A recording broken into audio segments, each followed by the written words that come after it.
এবং সেই সময়টা আপনারা খুব ভালো করে জানেন যে কোভিডের সময় ছিল এবং কোনোখানে আসলে জমায়েতের কোনো সুযোগ ছিল না। এমনকি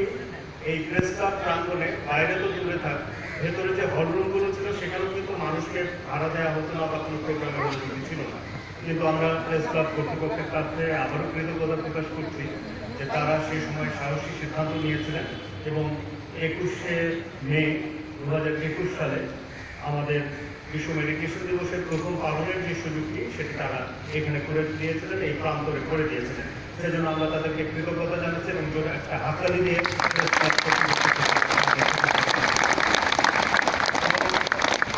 আজ 21, 22, 23, 24 চতুর্থ আয়োজন এবং এ যাবৎকালের সবচেয়ে বড় আয়োজন এবং আমরা বিশ্বাস করি এখানে আমরা আজ প্রায় 2000 ধ্যানী একসাথে হব